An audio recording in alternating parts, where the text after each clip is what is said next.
International rating agency Moody's ने पाकिस्तानी मईशत का मंजरनामा जो है वो मुस्बत करार देते हुए हमारी रेटिंग एक दर्जा बेहतर कर दी है। क्या बात है जी। मूडीज की जो वेबसाइट पर जारी रिपोर्ट है उसके मुताबिक पाकिस्तान की सीनियर सिक्योर्ड रेटिंग से बढ़ाकर CAA3 कर दी गई है, जबकि CAA2 मूडीज के मुताबिक पाकिस्तान के दिवालिया होने का खतरा कम हो चुका है, इसलिए पाकिस्तान का आउटलुक भी स्टेबल से बढ़ाकर पॉजिटिव कर दिया गया है। जबकि दूसरी जानिब महंगी बिजली, विदहोल्डिंग टैक्स और FBR से ताजिर भी परेशान हैं।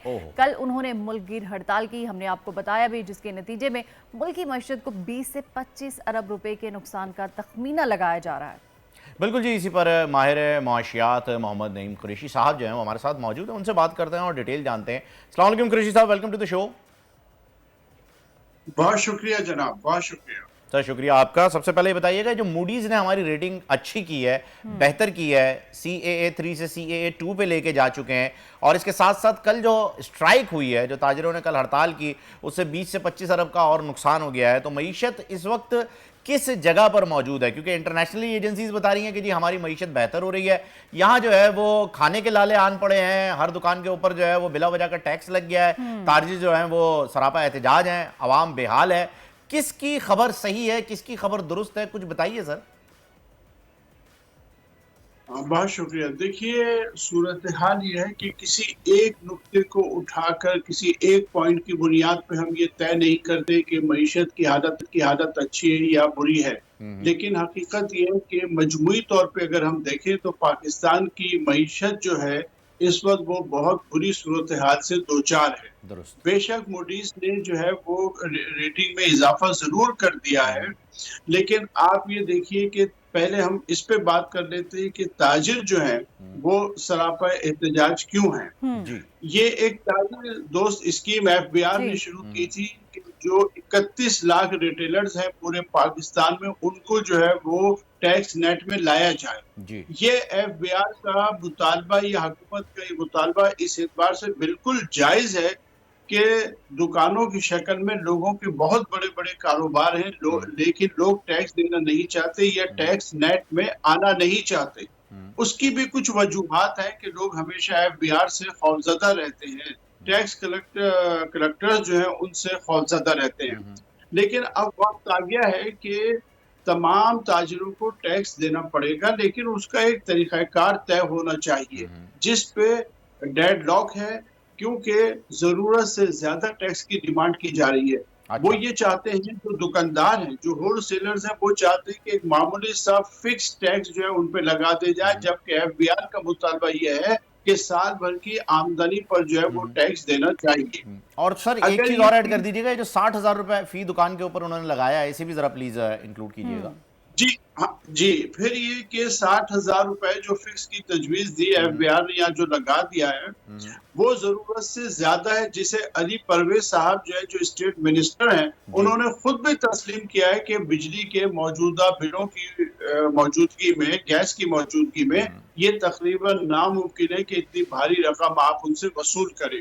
बहरहाल पहली बार ऐसा हुआ है काफी अरसे के बाद के अवामी मसाइल पे इतनी कामयाब हड़ताल हुई है पूरे पाकिस्तान, और उसमें कुछ सियासी जमातें भी शामिल थी, उनकी कोशिशों का भी दखल था।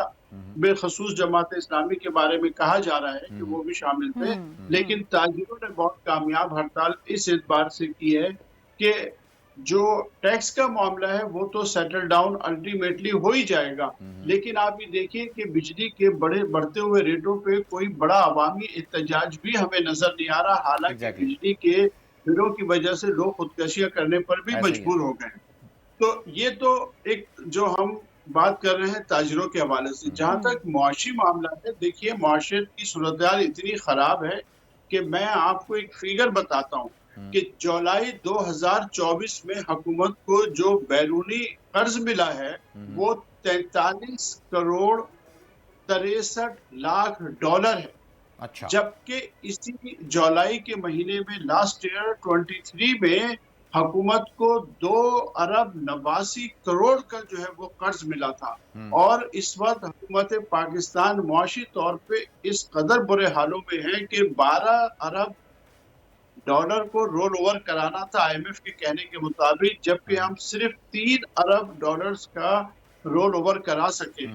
दूसरी बात थी कि $2 अरब का गैप था, शॉर्टफॉल था, वो भी हम पूरा नहीं कर सके। स्टाफ लेवल मुआहदे में हमने ये तय किया था और चूंकि हम ये कंडीशन मीट नहीं कर सके, लिहाजा सितंबर में जो इजलास हो रहा है आईएमएफ के एग्जीक्यूटिव बोर्ड का, उसमें पाकिस्तान एजेंडे पे शामिल नहीं है। ओके। उसकी वजह से पाकिस्तान जो है वो इस वक्त बहुत मुश्किल हालात में से है। हमारे दोस्त भी हमारा साथ नहीं दे रहे। आपने देख लिया कि सऊदी अरब ने भी हमें अगर पैसे देने की ऑफर की है, तो वो रैकोडिक का जो हिस्सा है जी। वफाकी हुकूमत का 25%, उसमें से भी 15% हमें देने पड़ रहे हैं सऊदी अरब को, जिसके अगेंस्ट में हमें मिलेगा। तो ये सूरत हाल जो है ना इस वक्त मईशत की बहुत खराब है। रेटिंग में इजाफा होना अपनी जगह है, वो एक बात बेशक दुरुस्त है, लेकिन तो इस कुरैशी वक्त साहब ये अगर आप बताइए कि ये जो कल की स्ट्राइक थी, ये किस हद जी। तक कामयाब हुई है? क्योंकि आपने बताया कि मसाइल तो हैं और मईशत इतनी अच्छी कंडीशन में भी नहीं है, तो ये स्ट्राइक जो है वो आपने जिक्र एक सरसरी तौर पर तो कर दिया है कि जी बड़े लोग आए और बड़े लोग निकले, कुछ सियासी जमातें भी साथ थीं, लेकिन अलमिया हमारा ये है कि सियासी जमातें जब साथ होती हैं, जब बिजली के मौके पर थीं, 5 रुपए यूनिट बढ़वा के आ गई कम कराने की बजाय, तो ऐसा ना हो कि यहाँ पर भी कोई बड़ा मसला ना खड़ा हो जाए। लेकिन ताजिरों की जानिब से फ़हीम ये भी तो कहा जा रहा है कि अगर हमारे मुतालबात नहीं मानेंगे तो हमारी जो स्ट्राइक है वो बढ़ भी सकती बिल्कुल, है। तो बिल्कुल। सर यहाँ पर ये भी बता दीजिएगा कि अगर स्ट्राइक बढ़ती है, कल भी स्ट्राइक थी, तो इस तरह से जो मुल्की मईशत है वो उस पर किस तरह से असरअंदाज हो सकती है ये स्ट्राइक ताजिरों की? जैसे आपने खुद फरमाया कि 20 से 25 अरब का नुकसान हो गया है, जी। इसमें कोई शक नहीं है कि जब भी इस किस्म की हड़तालें होती हैं, वो मईशत के लिए बहुत नुकसानदा होती हैं। और हुकूमत को चाहिए, जिस तरह हुकूमत बहुत सारे मामलात में गैर संजीदा, बिलखसूस इकॉनमी के मामले में जितना गैर संजीदगी का हुकूमत इजहार कर रही है, अगर इस हड़ताल के हवाले से भी फौरी तौर पे नहीं बिठाया गया, जो ताजिरों के रहनुमा हैं, अकमल चौधरी साहब हैं, काशिफ चौधरी साहब हैं, जो चीफ कोऑर्डिनेटर है ये ताजिर दोस्त स्कीम के, नईम मीर साहब, अगर इनके साथ मामलात तय नहीं किए और ये हड़ताल कंटिन्यू कर जाती है, जैसा कि वो कह रहे हैं कि हम करेंगे, अगर मुतालबात तस्लीम नहीं किए तो मईशत के लिए यकीनन ये बहुत नुकसानदा होगा। सर मुतालबात दूसरी हैं बात क्या? बेसिकली हमारी बात हुई है ताजिर रहनुमाओं से भी, वो ये ताजिर दोस्त स्कीम को लेकर के ही जो है वो सब लोग ज्यादा खफा हैं, यानी ये जो स्कीम आई है सारी चीजें इसी के गिर्द घूम रही हैं। जी, तकरीबन ऐसा ही है। सिर्फ उन लोगों को इस ताजिर स्कीम में शामिल नहीं होना जो ऑलरेडी इनकम टैक्स में रजिस्टर्ड है। अदरवाइज हर छोटे बड़े दुकानदार को, जिसकी मैंने आपको जो अप्रोक्सीमेट जो एक तादाद है जी, जी। वो 31-32 लाख बनती है, ठीक। तो उन तमाम छोटे छोटे दुकानदारों को भी जो है वो इसमें शामिल करने की कोशिश की जा रही है। अभी जो ताजिर स्कीम के तहत लोग रजिस्टर्ड हुए पाकिस्तान में, मैंने आपको तादाद बताई है 31 से 32 लाख। और जो बख्तियार मोहम्मद साहब हैं जो एफबीआर के तर्जुमान हैं, उनके कहने के मुताबिक पिछले महीने तक जो है वो 53,526 अफराद जो है रजिस्टर्ड हुए हैं इस स्कीम के तहत पूरे पाकिस्तान। तो अब आप बताइए कि ये कितनी बड़ी नाकामी है। कराची जैसे शहर से जो है वो 7,000 रजिस्ट्रेशन हुई है, लाहौर से 19,000 लोग रजिस्टर हुए हैं, पेशावर और इस्लामाबाद से 4-4 हजार दुकानदार रजिस्टर हुए हैं, कोयटा से 2,800 रजिस्टर हुए हैं। कुछ भी नहीं हो सकता, 5% के करीब हो गया। कुल रजिस्टर हुए, इससे आप अंदाजा लगा लें कि ये जो स्कीम है ये कितने बुरे तरीके से जो है ना वो नाकाम हो गई है। और एफबीआर समेत हुकूमत जो है ताजिरों को समझाने में, बिठाने में, कायल करने में जो है वो हमें नाकाम नजर आ। लेकिन सर वो ताजिर तो कहते हैं ये ताजिर दोस्त स्कीम नहीं है, ताजिर दुश्मन स्कीम है, और उनका ये भी कहना है कि हम ऑलरेडी टैक्स पे कर रहे हैं, बिजली के बिल्स की मद में भी हम लोग टैक्सेस पे कर रहे हैं, तो फिर ये एक और 60,000 रुपये पे करना हमारे लिए ये मुमकिन नहीं है। ये किसी हद तक दुरुस्त भी है, क्योंकि कारोबारी हालात इस वक्त बिल्कुल ठीक नहीं है और लोगों की इनकम नहीं है। आप देखिए आज सुबह के अखबार देख लें, 1 रुपए 90 पैसे बिजली में जो है, बिजली के बिलों में 1 रुपए 90 पैसे का फिर इजाफा कर दिया गया।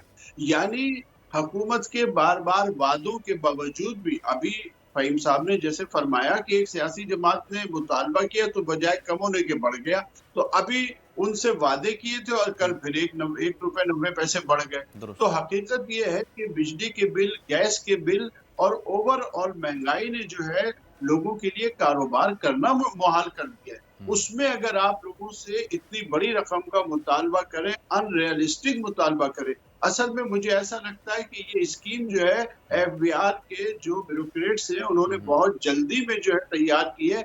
इसको बहुत डिटेल्ड, बहुत तफसील से तय करके और मामलात को बहुत ग्रेजुअली लेके चलना ग्रेजुअली चाहिए। इसको आपको इम्प्लीमेंट याद करना होगा, चाहिए था, बिल्कुल। आपको बस एक जुमला मेरा सुन लीजिए। जी, जी। आपको याद होगा कि मुफ्ता इस्माइल साहब ने तजवीज दी थी, 3,000 रुपया जो है वो सजेस्ट किया था मुफ्ता बिल्कुल। इस्माइल साहब ने। बिल्कुल ऐसे ही था। और उससे उन्होंने 800 अरब डॉलर, वो 800 अरब रुपए जो है जनरेट वो कर रेस करने के मुताबिक। बिल्कुल। और वो रियलिस्टिक भी था। कुरैशी साहब, बहुत बहुत शुक्रिया, आपने वक्त दिया और बड़ी तफसील से जो है वो इस टॉपिक पर गुफ्तगू की। अब हमें ऐसा लगता है अनम कि अब ये मसला जो है वो थोड़ा दूर तक चलेगा, क्योंकि इसकी बिल्कुल। टाइमिंग बड़ी जो है वो क्रिटिकल है। आपने बजट के बाद ये स्कीम अनाउंस की है और IMF की मीटिंग जो कि सितंबर में आने वाली है, 2 दिन बाद ही जो है सितंबर भी शुरू है, एक तरफ उससे पहले हुकूमत भी जी। ताजरों की कोई बात सुनने को एग्री नहीं करी और ताजिर भी बाजिद हैं कि बिल्कुल भाई ऐसा ही हम है। स्ट्राइक पर लेकिन ही इन दोनों रहेंगे। सूरतों के अंदर नुकसान मुल्क और आवाम का ही हो रहा है। सब्सक्राइब करें और बेल दबाएं ताकि कोई खबर रह न जाए।